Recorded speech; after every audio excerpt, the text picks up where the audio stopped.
everyone, and welcome to our new series, That's What He Said.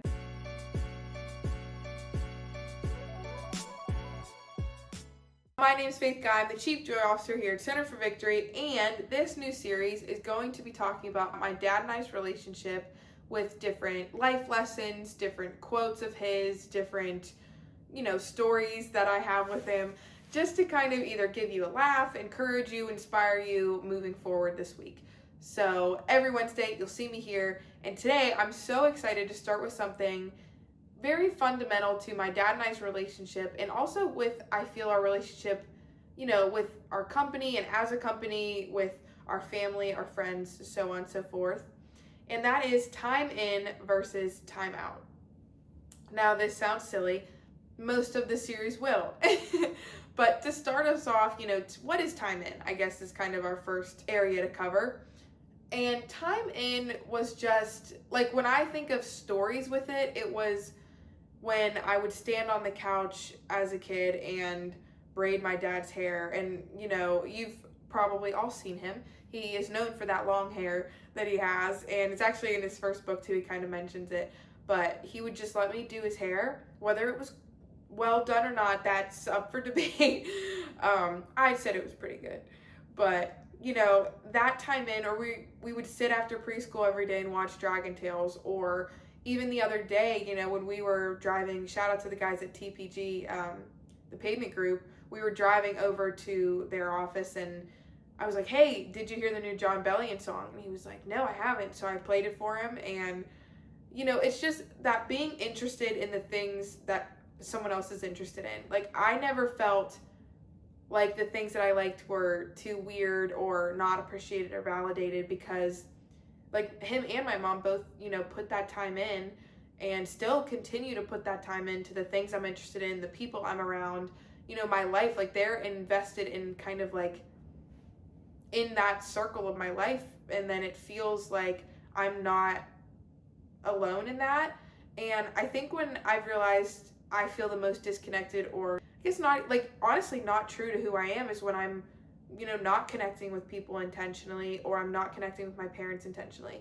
And that, that comes with making sure that you're putting that effort in to purposefully spend your time with other people.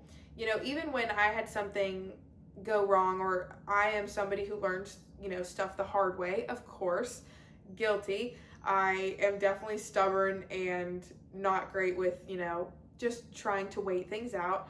So over the years, my dad would sit there in my room and he would just be quiet. I just frequently would just be like, well, why are you not talking to me? Like, why are you not giving me advice? Or like, all of the things that I thought I either deserved or like wanted to hear. And I realized, kind of recently, and I think I've talked about this on the podcast, which you should check out if you haven't. It's just that it was intentional. He wanted me to be able to feel every feeling, and he didn't want to invalidate that. So then it became, I was talking about my feelings, and I didn't feel wrong for that. And then that became our time to connect and be intentional and remind me that I'm not alone. And as this week goes forward, I would encourage you, like, where are you spending your time? But even more importantly, who are you spending the majority of your time with? Is that time intentional for your kids, for your significant other, for your family, your friends, your coworkers, so on and so forth? Where is your energy going?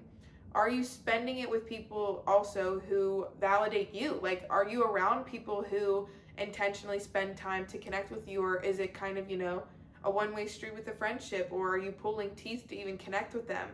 Just something to evaluate moving forward, because I know when I'm not connected with my parents or my significant other, I don't feel the best about myself. I want to be connected with them. I want to be connected with my inner circle. So I make that intentional choice to be there with them.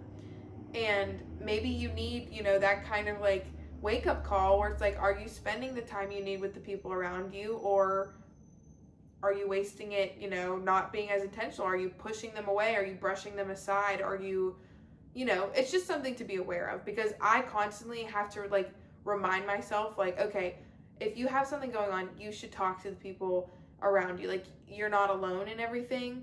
And, that's the importance of time in. Are you spending time in with your kids? Because even now, I think back to how grateful I am that we always have or have had that time in together, whether it was going to Zion together or talking about 21 Pilots for the 500th time, or, you know, even braiding his hair, or even now, like when we're in the office and we get to kind of talk for a little bit just about different things. You know, that's what matters, your intentional time in. So I would encourage you this week, where is your time being spent? Who is it being spent with? And, you know, even try to evaluate what are the benefits that you felt when you've had time in with people. I'd love to hear what you guys think of this topic, of the time in versus time out, and, you know, what are your pros and cons with it, but also just how you've benefited from time in with people instead of, you know, that time out. I encourage you to look at that this week. I encourage you also to be back here next week for another episode of That's What He Said. Thank you guys for tuning in this week, and I will see you next time. Bye, guys.